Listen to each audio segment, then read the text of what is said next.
ওই মক্কাতে কি কোনো শিরক আছে? হ্যাঁ, 23 বছর পরের মক্কা, ওখানে কি কোনো শিরক আছে? ওখানে কি কোনো সুদ আছে? কোনো মাদক আছে? বলেন। কোনো নারীর অবমাননা আছে? কোনো গোত্রীয় হানাহানি আছে? তার 23 বছরের মধ্যে পুরা সমাজটাই চেঞ্জ করলেন কিভাবে? এই জন্য মুমিনদেরকে বলা হয়েছে তোমরা কখনো হতাশ হবে না, কারণ তাকদীর লেখা হয়ে গেছে, হতাশ হওয়ার কোনো কারণ নাই। একটা প্রবণতা আমরা সমাজে দেখছি, ইয়াং জেনারেশনকে আমরা নসিহত করবো যে ভুলেও নিজের জীবনকে বিসর্জন দিতে যাবেন না। আল্লাহ রাব্বুল আলামিন আপনাদেরকে সৃষ্টি করেছেন তার ইবাদত করার জন্য এবং তার জমিনে তার দিনটাকে প্রতিষ্ঠা করার জন্য। হেলায় খেলায় আপনার জীবনটা নষ্ট করবেন না, ঠিক আছে ভাই? একদম from the very beginning till the last day of judgement প্রত্যেকটা কথা লাউহে মাহফুজে লেখা আছে। এমনকি আপনার কার সাথে বিয়ে হবে সেটাও, কয়টা বাচ্চা কাচ্চা হবে সেটাও। তাই এত অস্থির হওয়ার দরকার নাই, রিজিকে যা আছে আসবে ইনশাল্লাহ। লেখা যদি হয়ে থাকে আসবে না, আসবে ইনশাল্লাহ, সবর। তো এই জন্য মুমিনদেরকে বলা হয়েছে তোমরা কখনো হতাশ হবে না, কারণ তাকদীর লেখা হয়ে গেছে, হতাশ হওয়ার কোনো কারণ নাই। একটা প্রবণতা আমরা সমাজে দেখছি, ইয়াং জেনারেশনকে আমরা নসিহত করবো যে ভুলেও নিজের জীবনকে বিসর্জন দিতে যাবেন না। আল্লাহ রাব্বুল আলামিন আপনাদেরকে সৃষ্টি করেছেন তার ইবাদত করার জন্য এবং তার জমিনে তার দিনটাকে প্রতিষ্ঠা করার জন্য। হেলায় খেলায় আপনার জীবনটা নষ্ট করবেন না, ঠিক আছে ভাই? তো কলম সৃষ্টি করার পরে কিয়ামত পর্যন্ত সব লেখা হয়ে গেছে। এখন আমাদের এই পৃথিবীতে তো মানুষ ছিল না, ছিল? এই পৃথিবীতে কি আগে মানুষ ছিল? এই পৃথিবীতে আগে কি ছিল তাহলে বলেন? হ্যাঁ, মাশাআল্লাহ, এই পৃথিবীতে আগে কি ছিল? এখন ওরা নাই? সবার সাথেই কিন্তু একটা করে আছে, কমপক্ষে কয়টা করে? সবার সাথে কমপক্ষে একটা করে। আর কোন কোন জায়গা আছে যেখানে জিনের বড় বড় আকড়া আছে। পৃথিবীতে যে জায়গাগুলো থেকে ইসলাম বিরোধী তো অপতৎপরতাগুলো চলে, ওখানে জিনের আকড়া বেশি। কথা বুঝতে পারছেন? তো জিন জাতিকে আল্লাহ পাক ধ্বংস করে দিয়েছেন তাদের পাপের কারণে, আল্লাহ দ্রোহিতার কারণে, অবাধ্যতার কারণে। এখন আল্লাহ রাব্বুল আলামিন ইরাদা করলেন পৃথিবীতে আমাদেরকে সৃষ্টি করবেন, মানে মানুষকে সৃষ্টি করবেন। আল্লাহ পাক তার সমস্ত ফেরেশতাদেরকে একত্রিত করলেন। ঘটনাটা কিন্তু খুব ইন্টারেস্টিং। আমি জানি এখানে উলামায়ে কেরামও আছেন, তবে আমি সবার জন্য প্রযোজ্য হয় এমন কথা বলারই চেষ্টা করছি, কারণ অনেকে হয়তো এগুলো নাও জানতে পারে। তো আল্লাহ পাকের ভাষায় আমি যদি বলি, আল্লাহ রাব্বুল আলামিন বলছেন, বা'দা আউযু বিল্লাহি মিনাশ শাইতানির রাজীম, ওয়া ইয ক্বালা রাব্বুকা লিল মালায়েকা ইন্নী জাইলুন ফিল আরদি খলিফা। হে নবী মুহাম্মদ সাল্লাল্লাহু আলাইহি ওয়াসাল্লাম, তুমি স্মরণ করো সেই সময়ের কথা যখন আল্লাহ তোমার রব সমস্ত ফেরেশতাদেরকে ডেকে বলেছিলেন যে ইন্নী জাইলুন ফিল আরদি খলিফা, আমি জমিনে মানে পৃথিবীতে আমার খলিফা পাঠাতে চাই। কি পাঠাতে চাই? আরো জোরে বলেন। আল্লাহ পাক বলেননি পৃথিবীতে মানুষ পাঠাতে চাই, পৃথিবীতে নতুন কোনো মাখলুক পাঠাতে চাই। আমাদেরকে আল্লাহ পাক সম্মানের শব্দে সম্মানিত করেছেন, বিশেষায়িত করেছেন, আমাদেরকে বলেছেন আমরা আল্লাহর খলিফা, আমরা আল্লাহর খলিফা। এখন আমরা আল্লাহর খলিফা, কিন্তু পৃথিবীতে মানুষ খিলাফা শব্দ সহ্য করতে পারে না। হ্যাঁ, কি অদ্ভুত না? এটা কোরআনে কি শেষের দিকে আছে না প্রথম দিকে আছে? সূরা বাকারার একদম শুরুর দিকে 3টা 4টা 5টা পৃষ্ঠা উল্টালে দেখবেন এই আয়াতটা আছে। তো কোরআন তাহলে শুরু থেকে কখনো খুলেও দেখেনি সে ব্যক্তি, প্রমাণ হলো এটা যে খুলেও দেখে না, অথবা দেখলেও সে এড়িয়ে গেছে। আল্লাহ পাক আমাদেরকে বললেন যে পৃথিবীতে আমি আমার খলিফা পাঠাতে চাই। তাহলে আদম আলাইহিস সালামকে আল্লাহ পাক মুহাব্বতের শব্দে, সম্মানের শব্দে বিশেষায়িত করলেন কি বলে? সুবহানাল্লাহ, সুবহানাল্লাহ। আর খলিফা কাকে বলে এটা আমি আপনাদেরকে বোঝাচ্ছি একটা দোয়া থেকে। এই যে গাড়িতে করে আমরা বাসা থেকে আসলাম বা যখন কোনো সফরে যাই, আমরা একটা দোয়া পড়ি, সুবহানাল্লাযী সাখখারা লানা হাযা ওয়া মা কুননা লাহু মুকরিনিন ওয়া ইন্না ইলা রাব্বিনা লামুনকালিবুন। এতটুকু তো পড়ি নাকি? বা এগুলো পড়তে হবে? ওই মনে এসেছি শুধু লেকচার শোনার জন্য না, ছবি তোলার জন্য না।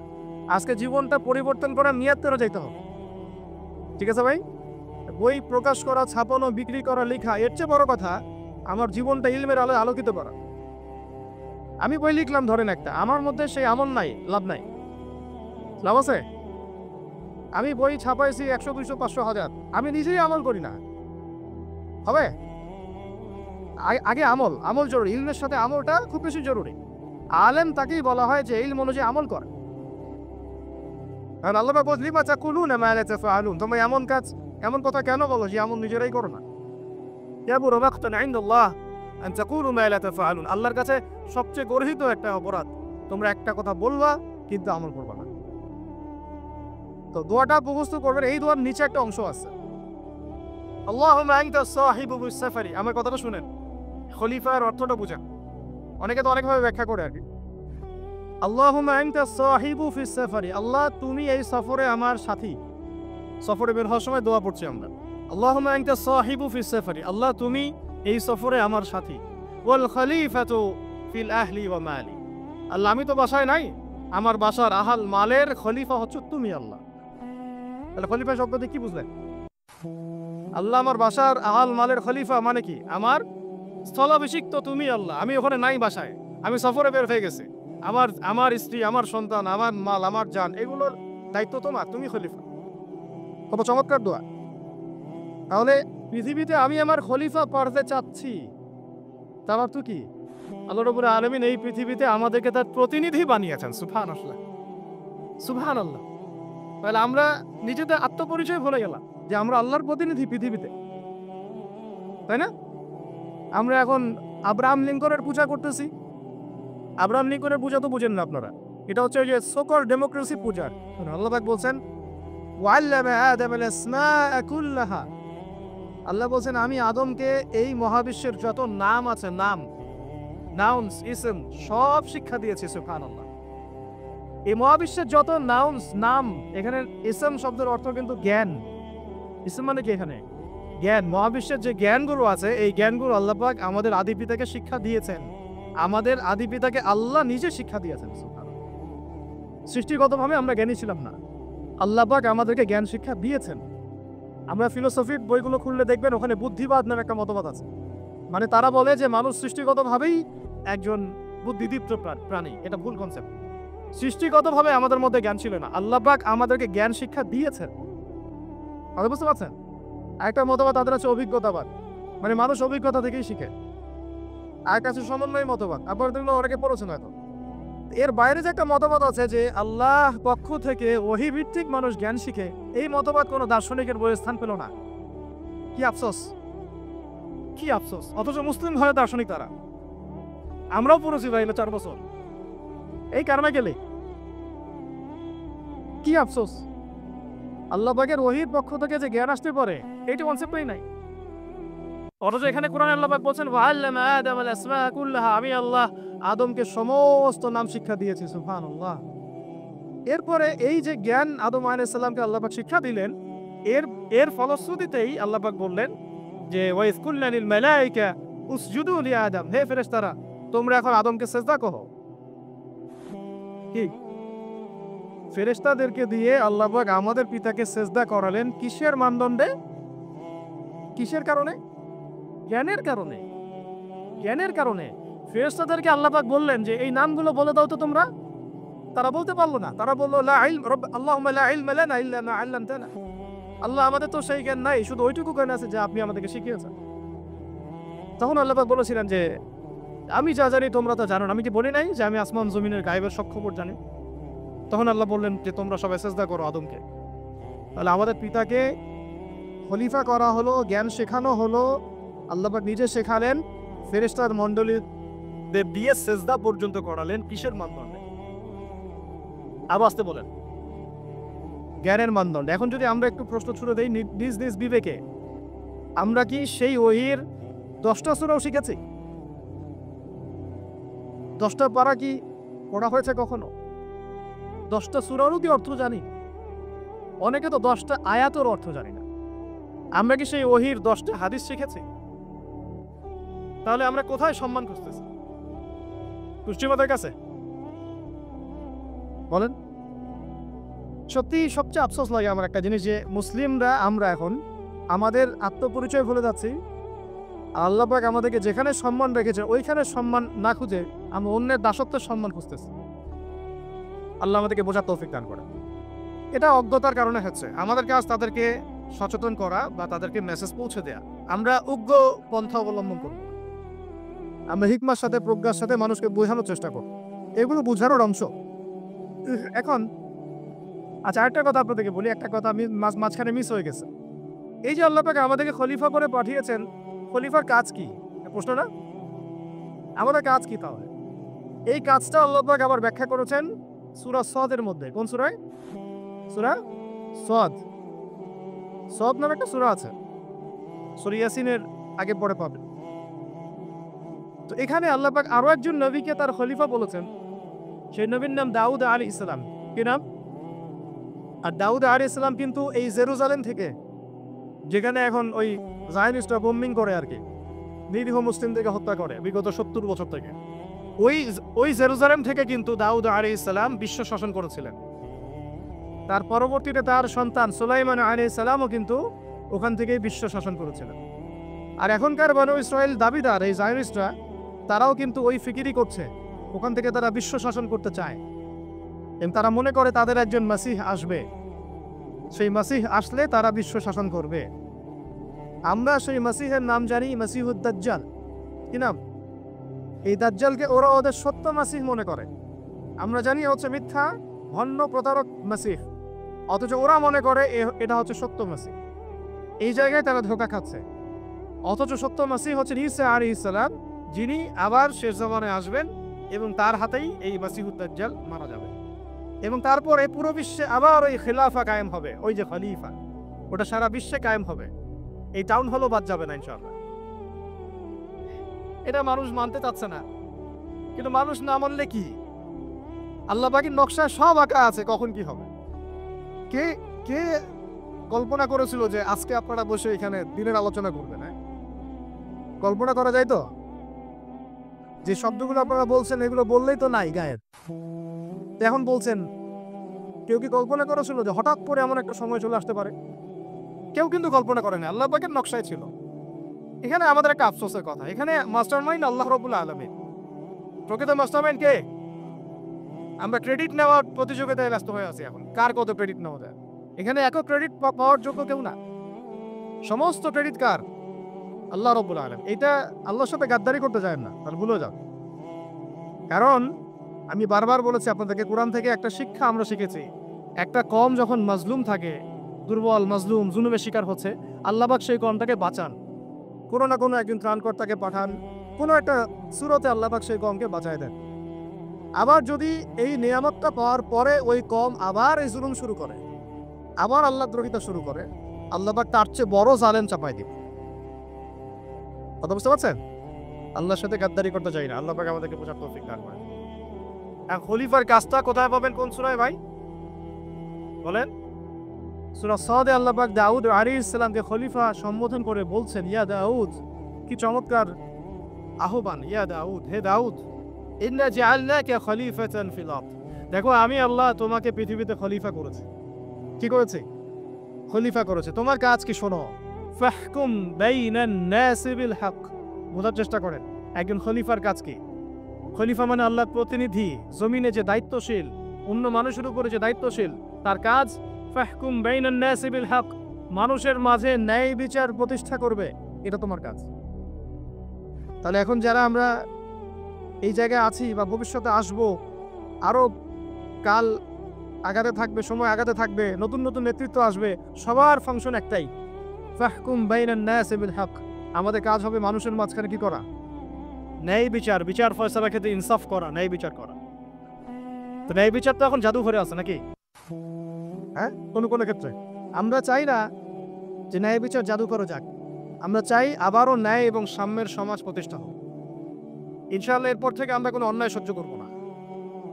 ইনশাআল্লাহ এরপর থেকে আমরা কোনো জল্লাদতন্ত্র কায়েম করতে দিব না। আমাদের যা আছে তাই নিয়ে প্রতিবাদ হবে ইনশাআল্লাহ। কারণ এখনকার প্রজন্ম প্রতিবাদের ভাষা বোঝে। এখন যদি আপনারা আবার সেই প্রাচীন জুলুমের তন্ত্রে মন্ত্রে ফিরে যান, তাহলে আল্লাহর গজব চলে আসবে, বড় গজব। তো খলিফার কাজ কি ভাই? কি কাজ বললাম বলেন? মানুষের মাঝখানে ন্যায় বিচার প্রতিষ্ঠা করা। আচ্ছা, আরো আছে আয়াত শেষ হয় নাই। আল্লাহ পাক বলছে ওয়ালা তাত্তাবিউল হাওয়া, ন্যায় বিচার করতে গিয়ে নিজের প্রবৃত্তির অনুসরণ করো না। ন্যায় বিচার করতে গিয়ে নিজের প্রবৃত্তির অনুসরণ করো না, মন গড়া বিধানের অনুসরণ করো না। আমার মামা, আমার চাচা, আমার খালু উপহার করে দিও না। প্রবৃত্তির অনুসরণ মানে কি? মন যাচাই তাই করো না। ন্যায় বিচার করতে গিয়ে আল্লাহ পাকের বিধান মেনে চলো। কারণ সূরা মাইদাতে আল্লাহ পাক বলেছেন আয়াত নাম্বার 44, 45, 47-এ, ওয়া মান লাম ইয়াহকুম বিমা আনজালাল্লাহ ফাউলাইকা হুমুল কাফিরুন। যারা আল্লাহ পাকের হুকুম অনুযায়ী বিচার ফয়সালা করে না তারা কাফির। 45-এ গিয়ে আল্লাহ বলছেন ওয়া মান লাম ইয়াহকুম বিমা আনজালাল্লাহ ফাউলাইকা হুমুল ফাসিকুন। যারা আল্লাহ পাকের বিধান অনুযায়ী বিচার ফয়সালা করে না এরা ফাসিক, পাপাচারী। 47 নম্বর আয়াতে গিয়ে আবার বলছেন ওয়া মান লাম ইয়াহকুম বিমা আনজালাল্লাহ ফাউলাইকা হুমুজ জালিমুন। যারা আল্লাহর হুকুম বিধান অনুযায়ী বিচার ফয়সালা করে না এরা জালেম। তো কাফেরও বলেছেন আল্লাহ, ফাসিকও বলেছেন, জালেমও বলেছেন। তাহলে বিচার ফয়সালা করার ক্ষেত্রে আল্লাহ পাকের বিধানকে সর্বোচ্চ অগ্রাধিকার দিতে হবে। নিজের প্রবৃত্তির অনুসরণ করা যাবে না। যদি করে তাহলে কি হবে? ইউদিল্লাকা আন সাবিলিল্লাহ, তাহলে এটা তোমাকে আল্লাহর রাস্তা থেকে সরাই নিয়ে যাবে। এর ফলে কি হবে? জেনে রাখো ইন্নাল্লাযীনা ইউদিল্লুনা আন সাবিলিল্লাহ লাহুম আযাবুন শাদীদ বিমা নাসু ইয়াউমাল হিসাব। এটা পড়ে দেন। নিশ্চয়ই যারা আল্লাহ পাকের সরল পথ থেকে বিচ্যুত হয়ে গেছে তাদের জন্য কাল কিয়ামতের মাঠে আছে আযাবুন শাদীদ। আযাবুন শাদীদ মানে কঠিন কঠিন যন্ত্রণাদায়ক শাস্তি, এই কারণে যে তারা কিয়ামতের দিনটাকে ভুলে গিয়েছে। শাদীদ এর অর্থটা কি এটা বোঝার জন্য আপনাকে সূরা হাদীদ পড়তে হবে। কোন সূরা? আসলে কোরআনের আয়াতগুলো হচ্ছে আকাশের তারার মতো। তারা দেখবেন আকাশে, তারা দেখাও সুন্নত। ইসলাম তো রসকসহীন ধর্ম না রে ভাই, সবকিছুই আছে এখানে। আসলে আমরা জানি না বলে আমরা মনে করি যে এখানে কোনো বিনোদনই নাই, তাই না? এই গান বাজনা না করলে কি হয়? মন শান্তি হয়? এরকম একটা ভাব। যদি আপনি কোরআনের ভিতর ঢুকে যান, আপনার হৃদয়ে এমন নূর আসবে, এমন তৃপ্তি আসবে যে ওগুলো আপনার শুনতে ইচ্ছা করবে না। আপনি কান বন্ধ করে ফেলবেন নিজেই, বলতেই হবে না। এখন কিছু নতুন ইসলামিস্ট আসছে, তারা এগুলোকে ইসলামের অন্তর্ভুক্ত বলে মনে করার দাবি করতেছে, যেগুলো এগুলোতে নিষেধ নাই, এগুলো তো নিষেধ করা হয় নাই। কতটুকু জানেন ইসলাম সম্পর্কে আপনি? না জেনে কেন কথা বলেন? নবী সাল্লাল্লাহু আলাইহি ওয়াসাল্লাম রাস্তা দিয়ে হাঁটছেন, ওই সময় তো অনেক পূজা অর্চনা ইত্যাদি হতো মক্কায়। তো এখানে ঢাকঢোলের শব্দ আসছে। নবী সাল্লাল্লাহু আলাইহি ওয়াসাল্লাম নিজের 2 আঙ্গুল কানের মধ্যে ঢুকিয়ে দিলেন। দিয়ে পাশে একজন সাহাবী তাকে জিজ্ঞাসা করছেন হাঁটতে হাঁটতে হাঁটতে হাঁটতে, তুমি কি এখন আওয়াজ শুনতে পাচ্ছ? সাহাবী বলেন, না ইয়া রাসূলুল্লাহ, এখন আওয়াজ শুনতে পাচ্ছি না। তখন তিনি হাত কান বের করলেন। এটা নবীর সুন্নত। আর আমরা নবীর সুন্নতকে উল্টাই দিছি কিভাবে দেখেন? আমাদের কানেই এখন ইয়ারফোন। উনি যেটা শুনে কান বন্ধ করতেন ওইটা আমরা কানে ঢুকা রাখছি একেবারে। আল্লাহ আমাদেরকে বোঝার তৌফিক দান করেন। দেখেন, আমরা তো সবাই পাপী। আমার মনে হয় না আমরা কেউ নবী সাল্লাল্লাহু আলাইহি ওয়াসাল্লামের সুপারিশ ছাড়া পার পাবো, এমনটা মনে হয় না আমার। সবাই পাপী, আপনি, আমি, আমরা সবাই। সেই যে নবীর সুপারিশ আমরা প্রত্যাশা করছি, সেই নবীর সুন্নতকে যদি এইভাবে অবজ্ঞা করতে থাকি তাহলে কি সুপারিশ পাবো ভাই? কি মনে হয় আপনাদের? অ্যাটলিস্ট সুন্নতকে তো সম্মান করতে হবে নাকি? আল্লাহ বোঝার তৌফিক দান করে নেবে। তাহলে যেটা বলছিলাম যে আল্লাহ পাকের বিধান অনুযায়ী বিচার ফয়সালা করতে হবে, এটা খলিফার কাজ। ন্যায় বিচার করতে হবে মানুষের মাঝখানে, এবং নিজের প্রবৃত্তির অনুসরণ করা যাবে না, তাহলে আল্লাহর পথ থেকে দূরে সরাই দিবে। এখানেই বললাম শাদীদ বুঝতে গেলে আপনাকে কোন সূরা পড়তে হবে? সূরা হাদীদ। আকাশের তারার কথা কেন বললাম? যে আকাশের তারাগুলো যদি মেলাতে পারেন দেখবেন বিভিন্ন শেপ তৈরি হয়। প্রত্যেকটা তারার অবস্থানের গাণিতিক একটা ব্যাখ্যা আছে।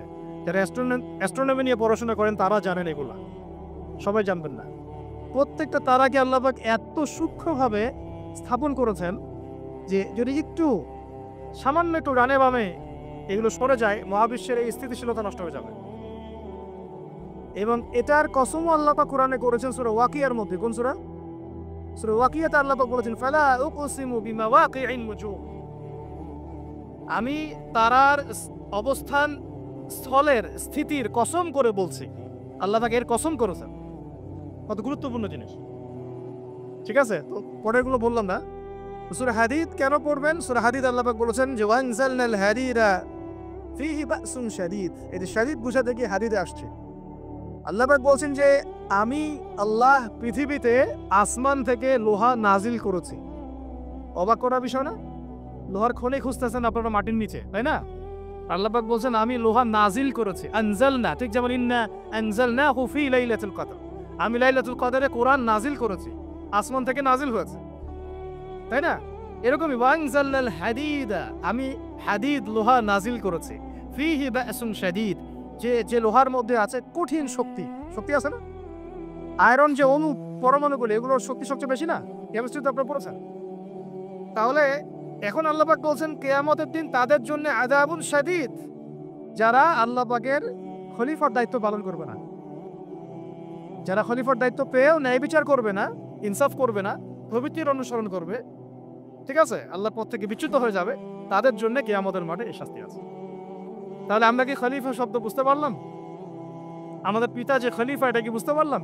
তাহলে এখন বলেন তো, প্রত্যেক নবী কি আল্লাহর খলিফা ছিলেন না? ছিলেন কি না? প্রত্যেক নবী কি আল্লাহর বিধান দিয়ে বিচার ফয়সালা করেন নাই? মানুষের মাঝখানে ইনসাফ করেন নাই? ন্যায় বিচার প্রতিষ্ঠা করেন নাই? এরপরে সাহাবায়ে কেরামের যুগে তারা কি ন্যায় বিচার প্রতিষ্ঠা করেন নাই? তাহলে হঠাৎ করে কি হলো বিশ্ববাসীর মধ্যে যে একেবারে কোরআন হাদিস এই মৌলিক বিষয়গুলো, এগুলো সব পাশ কাটিয়ে আমরা মানব রচিত বিধানগুলোর দিকে চলে গেলাম? রহস্যজনক না বিষয়টা? এটা হচ্ছে দাজ্জালীয় একটা শাসন আসতেছে সামনে। দাজ্জাল নিজেকে খোদা বলে দাবি করবে, সে সমস্ত মানব জাতিকে বুঝাবে যে সেই খোদা, নাউযুবিল্লাহ। সে অনেক ভেলকি দেখাবে, মানুষকে তার দিকে টেনে নিয়ে আসবে, এমনকি সে এক হাতে জান্নাত এক হাতে জাহান্নাম নিয়ে ঘুরবে। নবীজি বলেছেন যে তার জান্নাতও প্রবেশ করবে ওটাই তার জাহান্নাম, আর যে তার জাহান্নামে প্রবেশ করবে সেটাই হচ্ছে জান্নাত। তাহলে পুরো বিশ্ববাসীকে আল্লাহ থেকে দূরে সরিয়ে একটা গডলেস ওয়ার্ল্ডে রূপান্তরিত করার একটা তৎপরতা চলছে, লক্ষ্য করতেছেন না? এটা মূলত আপকামিং যে দাজ্জালীয় সভ্যতার ভবিষ্যৎবাণী নবীজি করেছেন, এই দিকেই ওয়ার্ল্ড যাচ্ছে, আস্তে আস্তে আস্তে আস্তে ওই দিকে যাচ্ছে। তবে নবীজি এটাও বলেছেন সাল্লাল্লাহু আলাইহি ওয়াসাল্লাম যে আমার উম্মতের মধ্যে একটা তয়ফা, একটা দল, কিছু মানুষ সব সময় হকের উপর অটল থাকবেন, কিন্তু তাদের সংখ্যা হবে খুব কম। আমাকে আপনারাই বলেন যে ওই হকের উপর অটল থাকতে হলে আমার সেই জ্ঞান লাগবে কি লাগবে না? বলেন, যেই জ্ঞান আমাদের পিতাকে শেখানো হয়েছে, দেখবেন প্রত্যেকটা মানুষের মধ্যে কিছু প্রতিভা আছে, সৃজনশীলতা আছে, আছে না? একটা বুদ্ধিদীপ্ত একটা তাড়না মানুষের ভিতরে কাজ করে। এটা কোত্থেকে আসছে জানেন? আমাদের পিতার ডিএনএ থেকে আসছে, আমাদের পিতার ডিএনএ থেকে। আমরা কিন্তু সবাই তার সন্তান।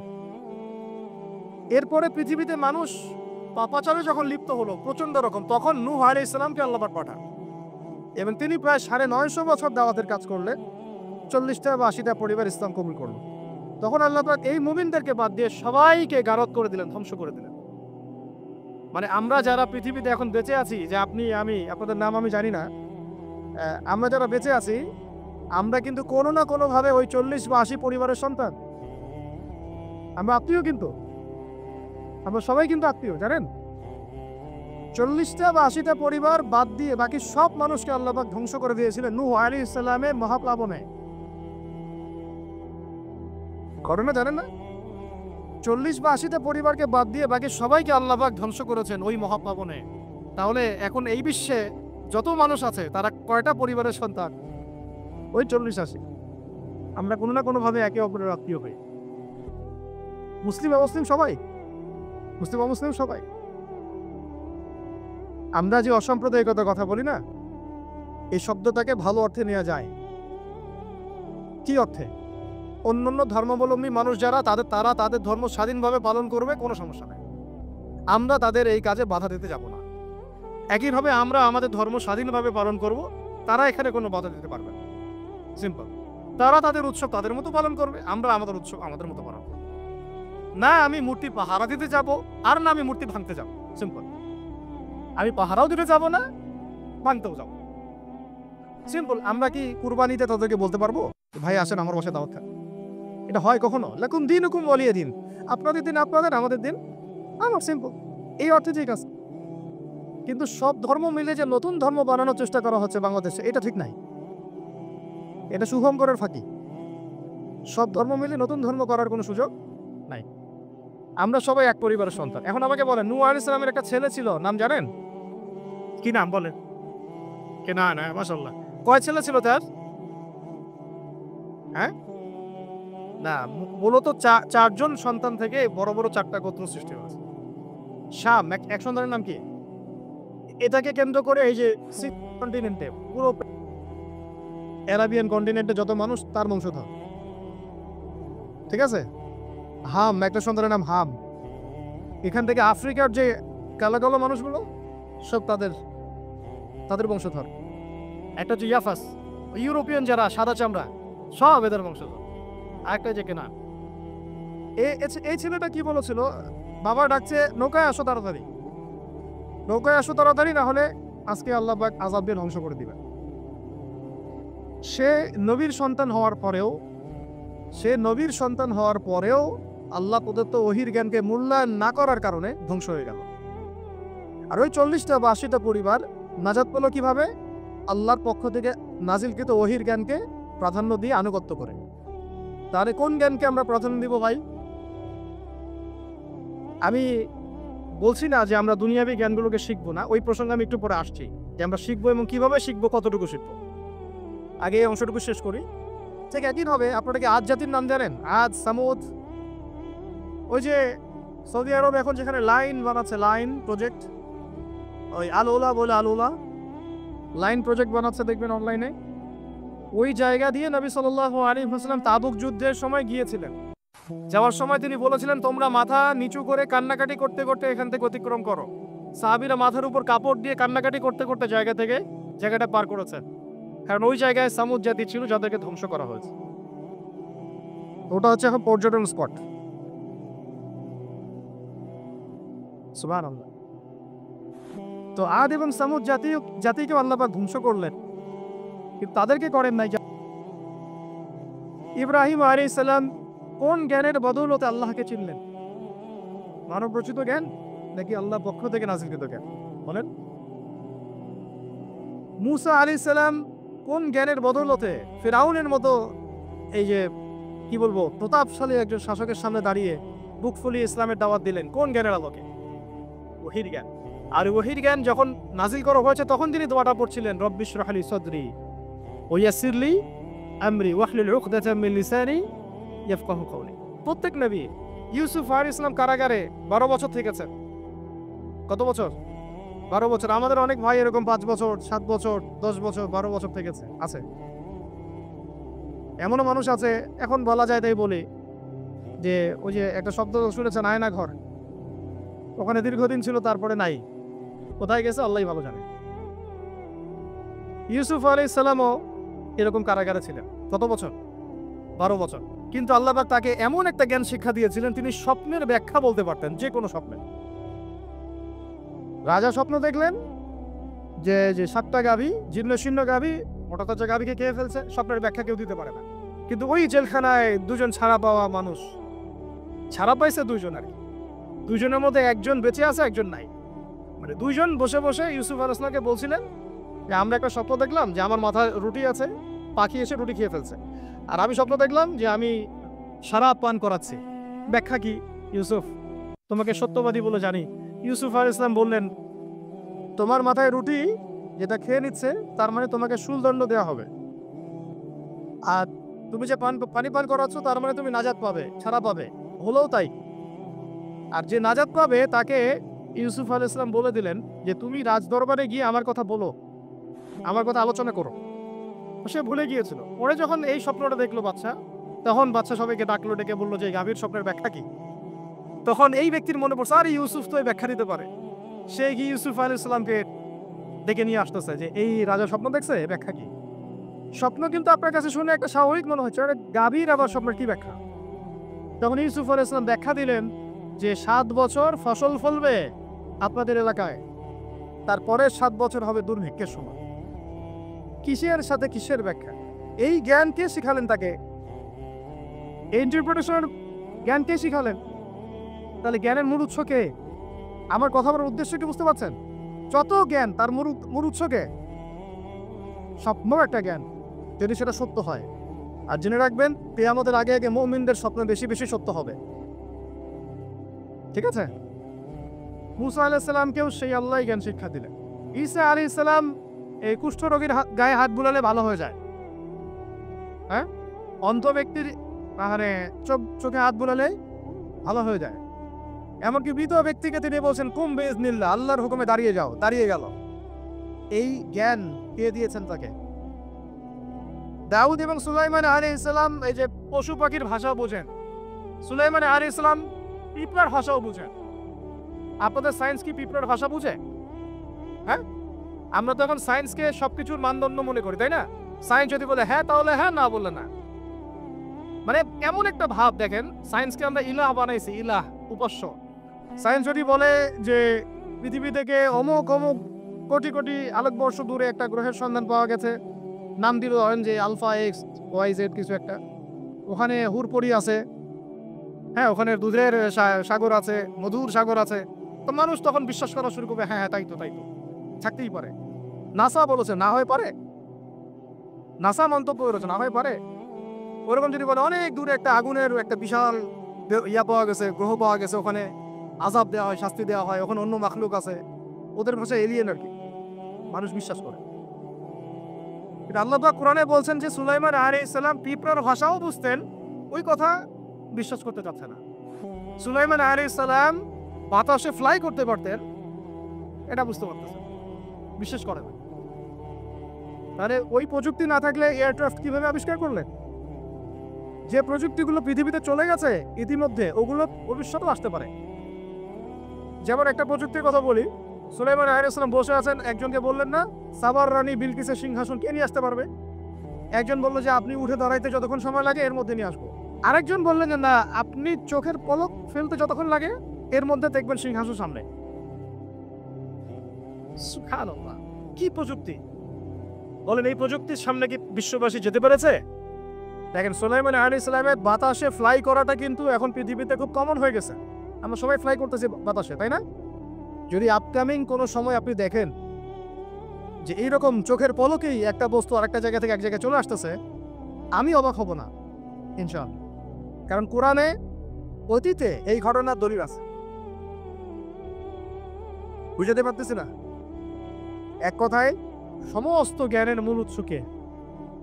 এরপরে আসেন, অত লম্বা করছি না, আমাদের নবী মুহাম্মদ সাল্লাল্লাহু আলাইহি ওয়াসাল্লাম আসেন, আমরা তো তার উম্মত। 23 বছরে, একটু মনোযোগ দেন, এটা আলোচনার লাস্ট পার্ট, ঠিক আছে? 23 বছরে তিনি পুরো জাহেলিয়াতকে পরিবর্তন করে দিয়েছেন। কত বছরে?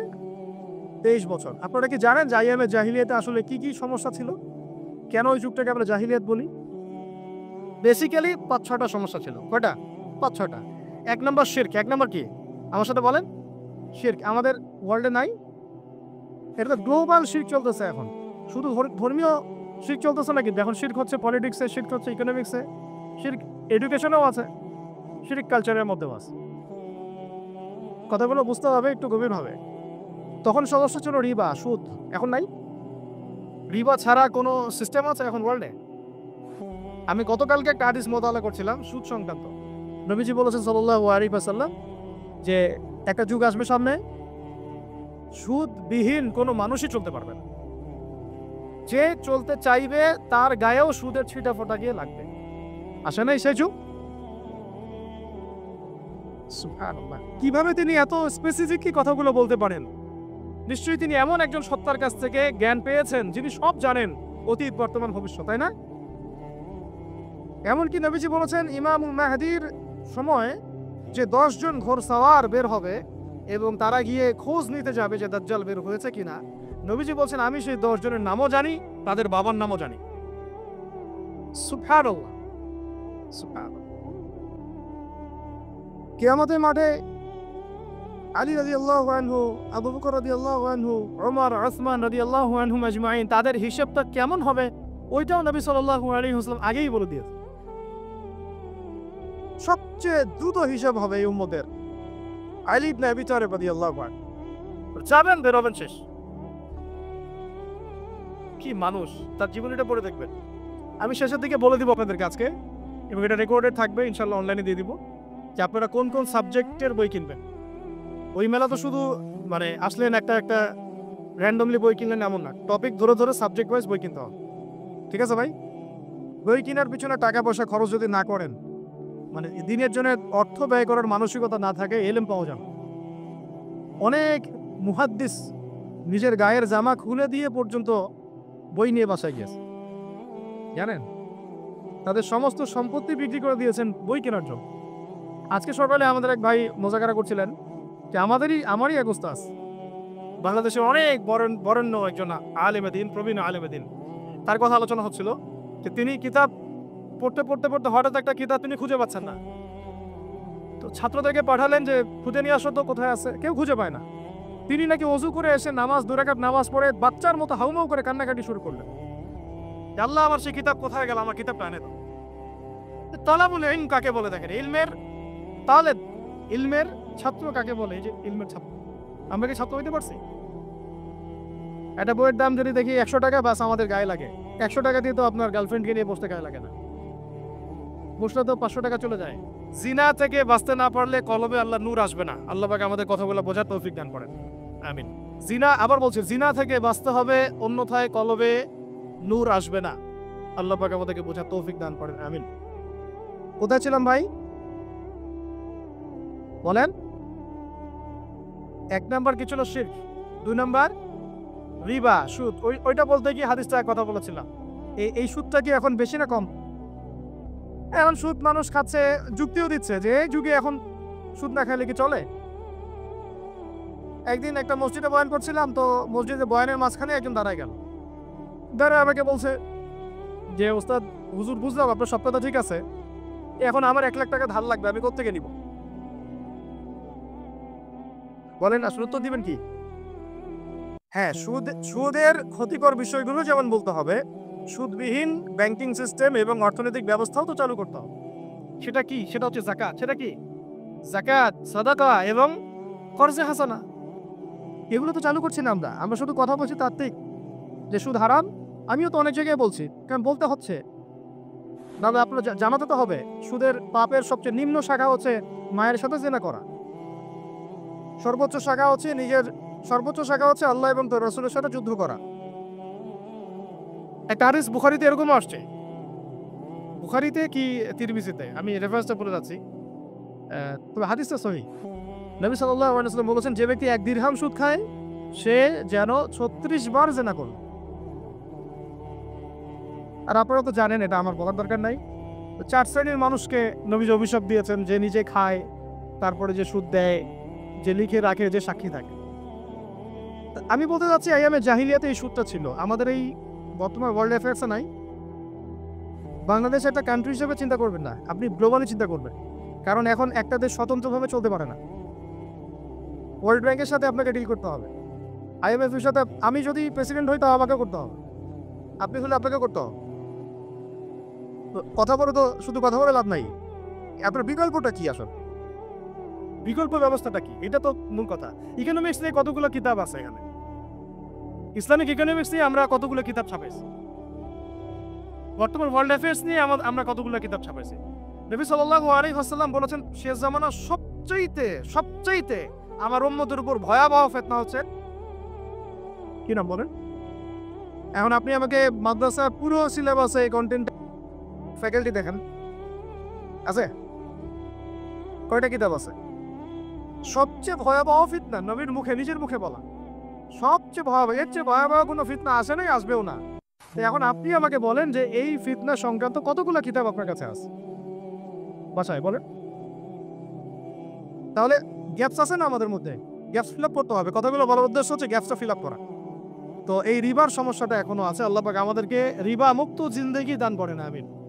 এবং আমি রিকোয়েস্ট করব বিনয়ের সাথে যে আমাদের ঊর্ধ্বতন কর্তৃপক্ষ যারা আছেন, শুধু একটা কাজ করেন না, একটা কাজ একটা বছর করেই দেখেন না কি হয়। প্রত্যেকটা মুসলিম, অমুসলিমদের কথা বলছে না, যেহেতু এটা খিলাফা স্টেট না, সেহেতু অমুসলিমরা এখানে জিজিয়া দিবে না। খিলাফা স্টেটে অমুসলিমরা জিজিয়া দেয়, এটা তো খিলাফা স্টেট না, এটা ডেমোক্রেটিক স্টেট এবং সেকুলার স্টেট। শুধু মুসলিমদের কাছ থেকে যাদের নিসাব পরিমাণ সম্পদ হয়েছে জাকাত দেওয়ার, সবার কাছ থেকে রাষ্ট্রীয়ভাবে বাধ্যতামূলক জাকাত নেন, দেখেন না অর্থনীতি সচল হয় না। একটা বছর নিয়ে দেখেন না কি হয়। কেউ এই উদ্যোগ গ্রহণ করতে পারতেছে না। কেন হচ্ছে না আমরা বুঝতে পারতেছি না। কর্জে হাসানার এনজিও চালু করা যায়, আমরা অনেক সংগঠন করছি, সোশ্যাল, অরাজনৈতিক ইত্যাদি রাজনৈতিক, আমরা ইকোনমিক এনজিও খুব একটা করতে পারছি না। কিন্তু এই জায়গাগুলো দখল করে ফেলছে, দেখেন কারা কারা, নাম বলতে চাচ্ছি না। যারা যারা দখল করছে তারা কিন্তু এখন রাষ্ট্রের অনেক বড় বড় জায়গা হস্তক্ষেপ করতেছে। ইভেন ট্রান্সজেন্ডারের মতো ইস্যু কিন্তু তারা ঢুকাই দিচ্ছে ভিতরে, ঢুকায় নাই? উত্তরবঙ্গ জুড়ে, পুরো উত্তরবঙ্গ ঘুরে আসেন, দেখেন কাদের তৎপরতা বেশি। নীলফামারীতে সফর করে দেখলাম যে ওখানে একটা গ্রামের মধ্যে 24টা এনজিও কাজ করতেছে, সুদী সব। তারপরে মানুষ তামাক চাষ করে খাচ্ছে। একটা দল দাবি করতেছে নবী সাল্লাল্লাহু আলাইহি ওয়াসাল্লাম ছাড়াও আরো নাকি নবী আসতে পারে, নাউযুবিল্লাহ, এবং ওই যে মির্জা গোলাম আহমেদও তাদের অন্তর্ভুক্ত। মানুষ ওই দলের নাম লিখাচ্ছে চাকরির জন্য, ব্যবসা করতেছে তারা দেশের মধ্যে। আরে ভাই, শুধুমাত্র তাত্ত্বিক কথাবার্তা না, আমাদের সংগ্রামটা কিন্তু বহুমুখী। শুধু ইলম অর্জন তো একটা বেসিক জিনিস, এই বেসিকটাই এখনো হচ্ছে না আমাদের। ইলম অর্জনটা বেসিক জিনিস, এটাই হচ্ছে না। এরপরে আপনার অর্থনীতি সমৃদ্ধ করা, সংস্কার করা, সমাজ সংস্কার করা, রাজনৈতিক অঙ্গনগুলোর মধ্যে যে অরাজকতা, এগুলোকে সংস্কার করা, কত কাজ আমাদের। এটা আমরা কিন্তু একটা জায়গাতেও স্থির নাই। ইভেন একটা মাসালাতেও আমরা এক জায়গায় আসতে পারতেছি না, ঐক্যবদ্ধ হতে পারতেছি না। আমরা খুবই ব্যাকগ্রাউন্ডে চিন্তা করতেছি এই জায়গা থেকে। অথচ আমাদের উচিত ছিল এই প্রবলেমগুলোকে আরও 30-40 বছর আগেই সলভ করা। তাহলে এখন হয়তো আপনি ভালো কিছু পেতেন। আমাকে একটা প্রতিষ্ঠান দেখান যেখানে নুরানি থেকে নিয়ে, মানে নুরানি থেকে দাওরা বা ক্লাস নার্সারি থেকে মাস্টার্স, এরকম সিলসিলায় ইসলামিক শিক্ষা এবং জেনারেল শিক্ষাকে একত্রিত করে একটা সিলেবাস মেনটেন করে পড়ানো হচ্ছে। আমাকে কয়েকটা প্রতিষ্ঠানের নাম বলেন, আমি ওখানে আমার মেয়েকে ভর্তি করাবো।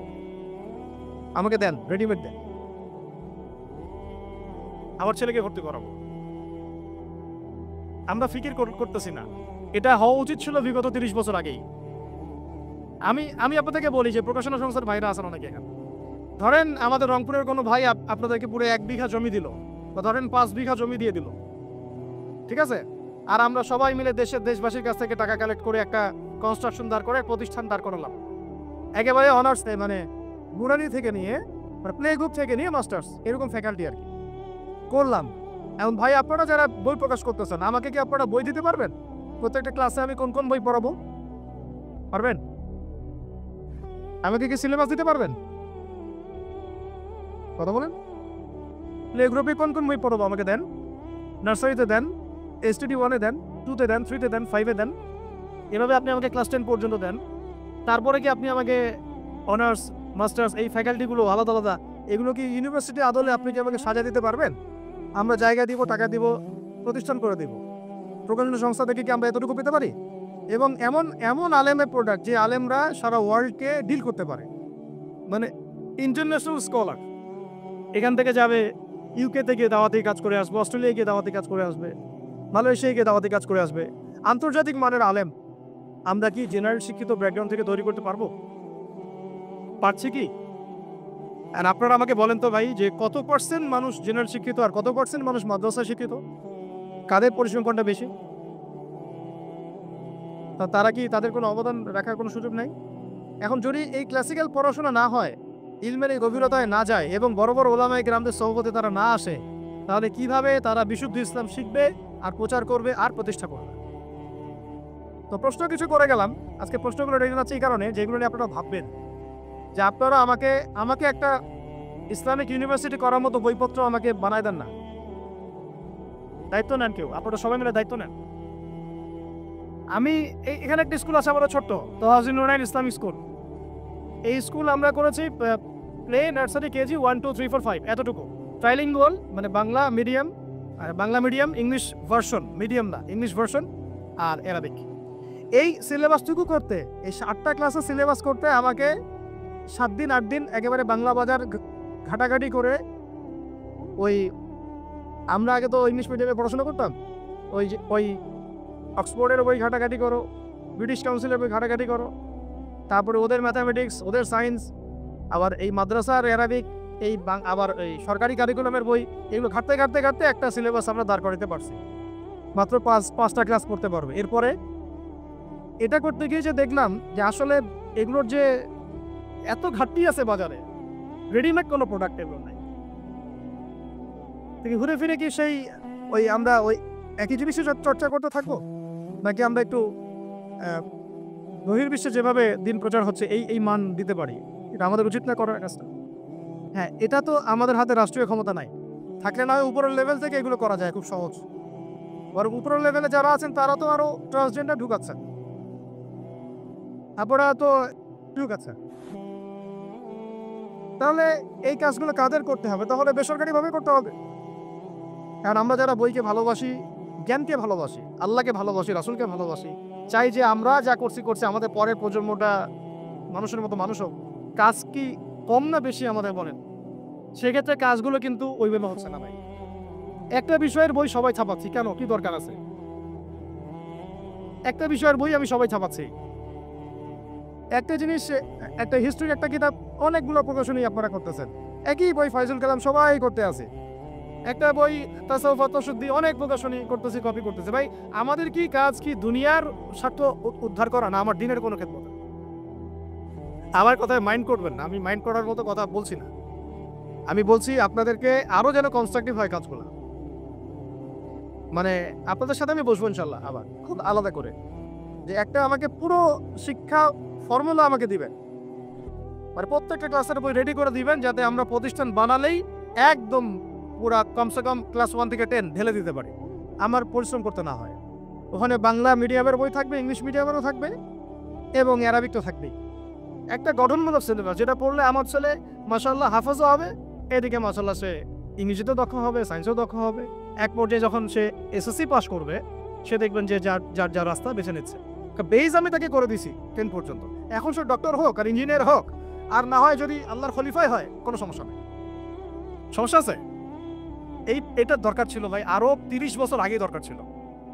আমরা যেটা পাই নাই, এটা আমাদের আফসোস। আর এই জেনারেল ব্যাকগ্রাউন্ড থেকে এইরকম জায়গায় উঠে এসে এই যে এইগুলো কথাগুলো বলা বা এই কাজগুলো করা, এগুলো সবাইকে হয়তো আল্লাহ পাক এভাবে কবুল নাও করতে পারে। এর পিছনে অনেক গল্প থাকে, অনেক হিস্ট্রি, অনেক ত্যাগ, অনেক আত্মত্যাগ, এগুলো সবাই হতে পারবে না। কিছু মানুষ বের হয়ে আসছে, ডক্টর জাকির নায়েক তো সবাই হতে পারে নাই, পারছে? এই জিনিসগুলো আমাদের বুঝতে হবে যে আমভাবে সবাই সবকিছু করতে পারবে না। আমাদের একটা একাডেমিক ফর্মুলা দরকার, যেখানে আমরা পড়বো, আমরা আলেম হয়ে বের হবো। পারা যাবে তো ইনশাআল্লাহ?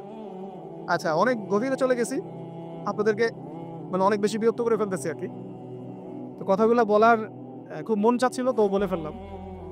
আর আমরা চাচ্ছি কথাগুলো সবার কাছে পৌঁছাক, যাতে করে অন্তত বিভাগীয় শহরগুলা, অন্তত ঢাকা, রংপুর, রাজশাহী, বড় বড় শহর আমাদের, চট্টগ্রাম, কক্সবাজার ইত্যাদি ইত্যাদি বড় বড় শহরগুলোতে যদি একটা করে এরকম একটা করে প্রতিষ্ঠান থাকে, যেখানে আপনি পুরো জেনারেল শিক্ষা এবং ইসলামী শিক্ষা দুটোকে সমন্বয় করে, এবং এই মানে দ্বিমুখী শিক্ষার মেরুকরণটাকে দূর করে একটা কনস্ট্রাকটিভ সিলেবাস দিতে পারেন, দেখবেন আজকে না হোক, আজকে থেকে 10 থেকে 15 বছর পরে আমাদের ছেলে মেয়েদের একটা প্রজন্ম আসবে, দেখবেন ইনশাআল্লাহ ওরা আমাদের চেয়ে অনেক ডিনামাইট হবে।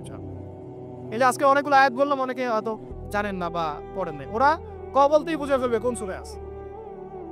হবে না? সম্ভব। আর যদি না করতে পারি, তাহলে ঘুরে ফিরে ওই একই অবস্থা। ওইটা দিয়ে হবে না ভাই। এই মানে ইসলাম বিষয়টা কি, এটা এমন না যে কিছু অংশ নিলাম, কিছু অংশ নিব না, এটা এমন না। নিলে ভাই নেওয়ার মতো নেওয়া লাগে। উদ্খুলু ফিস-সিলমি কাফা, একেবারে পরিপূর্ণ রূপে দিনে প্রবেশ করে। সিরিয়াসলি নেন, চান্স তো একটাই। আল্লাহ পাক আমাদের কথাগুলো বোঝার তৌফিক দান করেন। আর আমাদের সন্তানদের সাথে তো আমরা এটা হতে দিতে পারি না। আমরা না হয় অনেক সময় নষ্ট করে ফেলছি।